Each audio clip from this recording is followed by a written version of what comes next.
Hey, have you ever pondered this question? What exactly is an ideal society?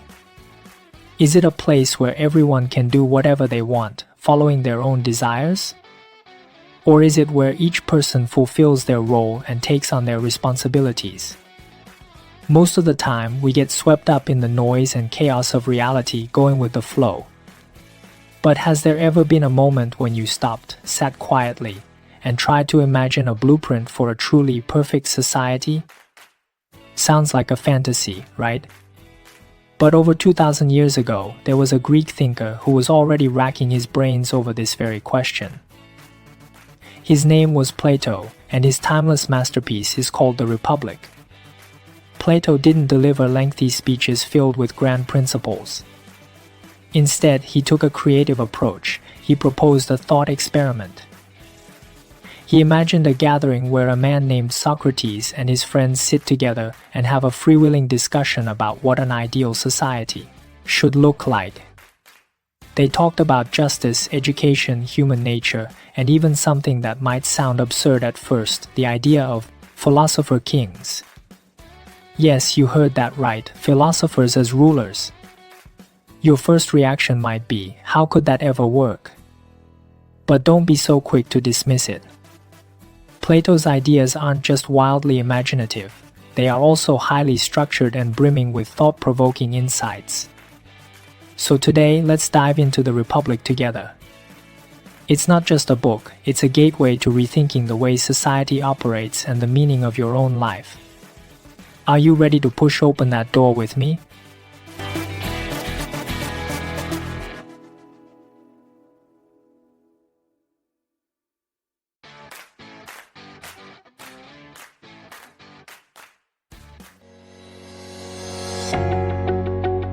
Hi there, welcome to Delusion. I'm your cheerful and sunny host Sunshine. Imagine living in Greece nearly 2,400 years ago, when the entire city-state of Athens was undergoing unprecedented upheaval and transformation. Wars, political conflicts, and waves of philosophical thought rose and fell, as society swayed between democracy and oligarchy. It was in this turbulent period that a philosopher named Plato picked up his pen and wrote a book, exploring the concept of an ideal society, a book we know today as The Republic. Plato, his name probably rings a bell, right? He's not only one of the founding figures of Western philosophy but also a student of Socrates and a mentor to Aristotle. Born into a noble family, Plato essentially grew up with a silver spoon in his mouth. But witnessing the execution of his teacher, Socrates, at the hands of their fellow Athenians completely upended his worldview. He lost faith in Athenian democracy and began asking profound questions. What does a just society look like? What kind of system could prevent the innocent from suffering injustice? The Republic was born out of these reflections. Now, don't be intimidated by the book's length. It's more accessible than you might think. Plato adopted a dialogue format. What's a dialogue format, you ask? Think of it like overhearing gossip. One person talks, someone else counters. In the book, Plato uses the character of Socrates to engage a few friends in a deep and intellectually stimulating conversation. They tackle questions ranging from what is justice to how would an ideal society operate. Each topic is dissected layer by layer, much like peeling an onion. It's incredible how patient philosophers of that era were. They managed to stretch this discussion into 10 whole volumes. At its core, the book revolves around one major question: how can we build a just society? Plato's answer is fascinating. It requires the rule of philosopher-kings. Sound a bit like an idealized version of the light of humanity type of leader? According to Plato, philosopher-kings must be individuals of true wisdom and absolute selflessness. They are to rise above all others and maintain social order from a higher perspective. To ensure that this ideal society runs smoothly, Plato designed a highly hierarchical framework. In simple terms, it's like a company with meticulously defined roles. The philosopher-kings are the CEOs responsible for overarching strategy. The warrior class provides defense, ensuring everyone's safety, and the everyday laborers are the employees handling day-to-day production and operations. Each person focuses on the task they're best suited for, a concept Plato referred to as everyone minding their own business. But don't think this book is solely about social systems. It also delves deeply into personal development. For instance, Plato envisioned an ideal education system that placed great importance on music, mathematics, and philosophy. He believed that only by purifying the soul could individuals resist being controlled by their desires, ultimately achieving true self-harmony. This philosophy left a profound and lasting influence on Western civilization. When it was first published, the Republic became a phenomenon. Not only was it celebrated in ancient times, but it also remains a perennial topic of discussion in modern academia. You've probably heard the saying, all philosophy is but a footnote to Plato. The impact of this book extends far beyond philosophy. You can find its traces in economics, political science, education theory, and even literature. Of course, it also has its fair share of critics. For instance, Plato's advocacy for rule by an elite seems overly idealistic to many, raising concerns that it could easily morph into a justification for dictatorship. But that's precisely what makes this book so compelling. It doesn't hand you prepackaged answers, it's more like a mirror, prompting us to reflect. What kind of society truly embodies justice? What form of governance respects the value of every individual? So if you haven't yet explored this book, don't let the word philosophy scare you off. It's not just a book for quiet contemplation, but also one for unleashing your imagination. While you might not fully agree with Plato's ideas, it will undoubtedly spark plenty of bold thoughts. After all, a truly great book doesn't just teach you to view the world, it teaches you to re-examine yourself. Wouldn't you agree? Alright, let's dive into the fascinating core ideas of Plato's The Republic that never fail to amaze me. Honestly, even though Plato wrote this book thousands of years ago, the insights it offers are still remarkably fresh and practical today. It's truly a testament to the enduring power of wisdom. So, let's break them down one by one. The first idea, which feels particularly relevant, is how do we create an ideal society? In Plato's vision, the ideal state is ruled by philosophers. Why? Because philosophers possess wisdom and can see the truth.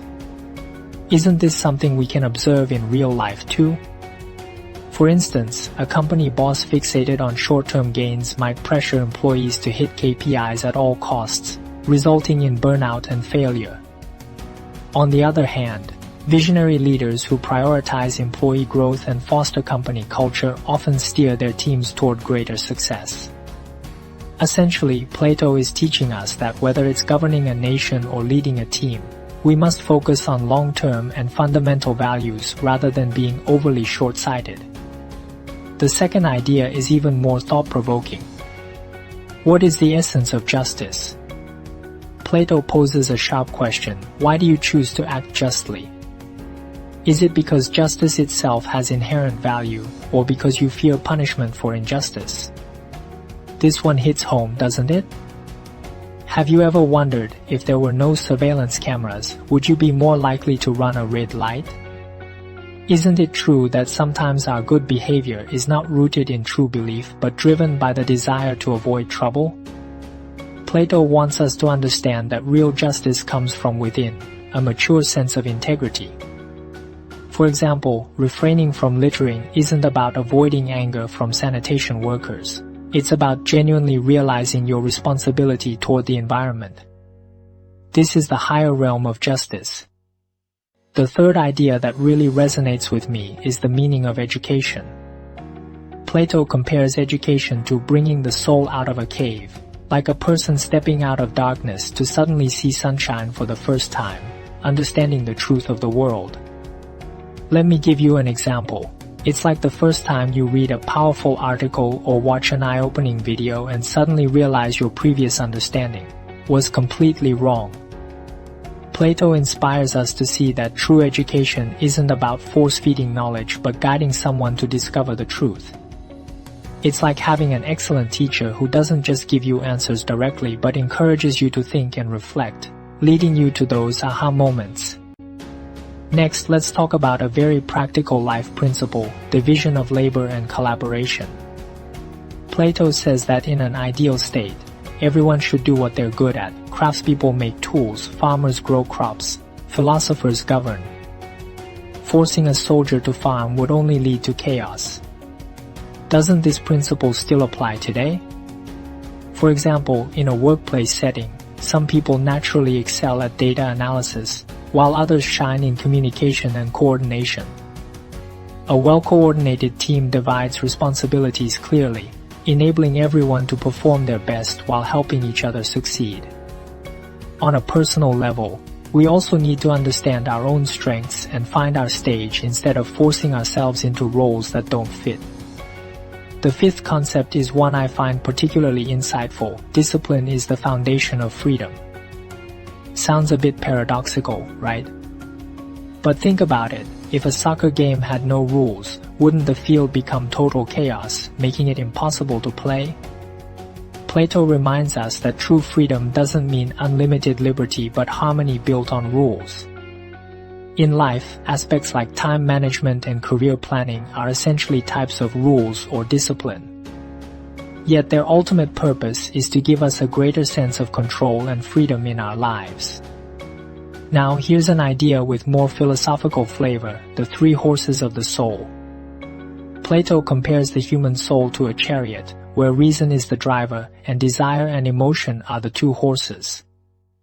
If desire runs wild, the chariot veers off course, but with reason guiding, the ride stays steady. Doesn't this resemble everyday life?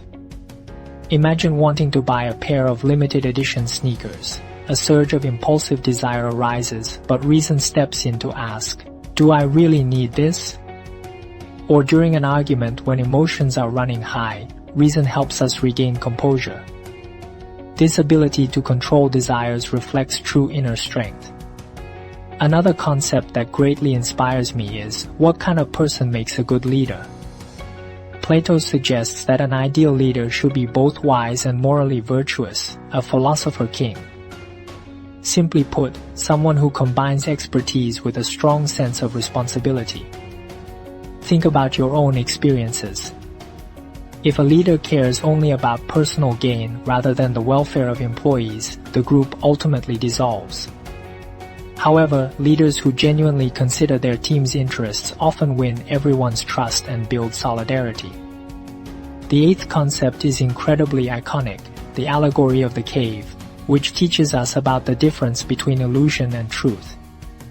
Plato explains that most people live in a cave, seeing only shadows on the wall and mistaking them for reality. Isn't this similar to life today? For instance, viral short videos or sensational narratives can sometimes represent just fragments of reality, confusing our judgment.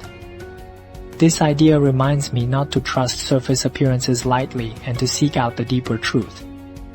Let's also touch on social hierarchy and cooperation.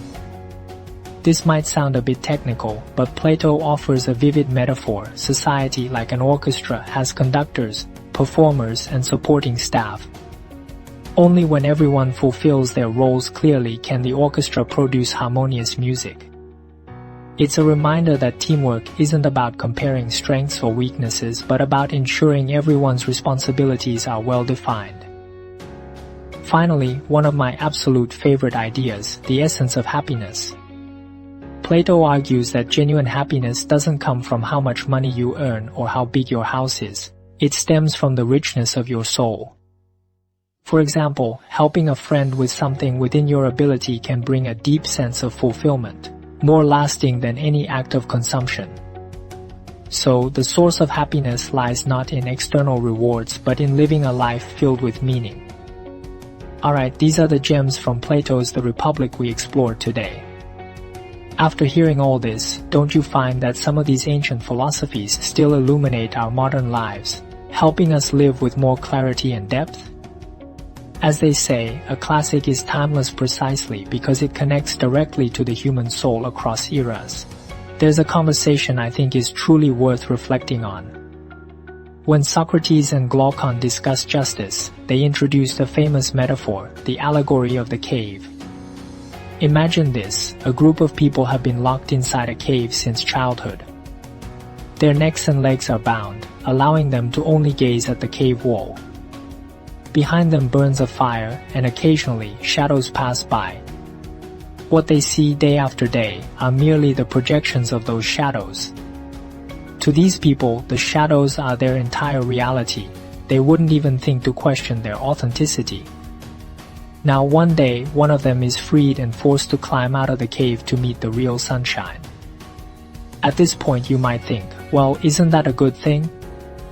Finally, they get to see the truth. But the story doesn't stop there. It goes on to ask, what happens when that person returns to the cave? Would the others think he's gone mad or even become hostile towards him? After all, what he describes, the outside world, completely contradicts the reality they've always known. This story isn't just about the contrast between knowledge and ignorance. It also poses a profound question: are we truly willing to accept the truth, or do we prefer to stay within the comfort zone of the shadows we're used to? The allegory vividly captures humanity's conflicted feelings toward the unknown. We long for it, yet we fear it. Taking a step back, think about your own life. Have you ever encountered a new perspective or truth that made you feel deeply unsettled? Have you ever hesitated to admit that your own view might be limited or even wrong? The tension in this allegory lies precisely in that collision. It challenges us to ask ourselves, will I continue staring at shadows, or will I stand up and climb toward the unknown, dazzling light? Ultimately, the Republic isn't just a discussion about philosophy. It invites you to ponder, what does your cave look like? And how far are you willing to go to leave it? This book is like a gateway to the depths of your mind. It won't directly tell you what a perfect society is, but it will take you deep into the complexities behind themes like power, justice, and human nature. If you've ever enjoyed the blend of philosophy and life in Meditations, or found yourself intrigued by the macro-perspective logic of Sapiens, A Brief History of Humankind, then The Republic is undoubtedly worth exploring. It's not just a philosophical classic but also a profound work that encourages you to rethink your relationship with society. If you have endless curiosity about the whys of life, if you've ever wondered whether justice is absolute, or if you long to discuss what an ideal society should look like, then this book was written for you. It is especially perfect for a quiet morning, when sunshine spills into your room, as you brew a cup of coffee and start your day at your own pace, or in the evening, when you put down your phone and spend an hour in a timeless conversation with Plato. This book will ignite your thoughts and inspire you to find your direction in the real world. You can start small by reflecting daily. Have I followed my own principles today? Finding inner peace in the process. Or you could focus on how you absorb information to ensure your growth isn't superficial. Perhaps you'll even try stepping out of your comfort zone to understand perspectives entirely different from your own. What Plato teaches us in the Republic is not just how to build an ideal society, but also how to become a complete person. May this book set your thoughts free and help your soul find its true order. Talking about this, I wonder if your mind, like mine, has conjured up some images. Could Plato's city-state, filled with order and reason, truly be built in reality? Or is it more like a guiding light deep within us, leading us to use ideals to correct the imperfections of reality? Reading the Republic feels like having a conversation with oneself. You may realize that many of the questions Plato pondered still resonate deeply with us today. What is true justice? How should we balance our desires and our reasoning? If you were to design an ideal society, what would it look like? So for this episode, I'd like to leave you with a little question in your heart. What does an ideal life look like? Is it the pursuit of wisdom and virtue like in the Republic, or does it take a different form? I'd love to hear your answers in the comments. Who knows? Your thoughts might just spark someone else's inspiration. Looking forward to seeing your version of an ideal state in the comments. This has been podcast name, and I'll see you next time.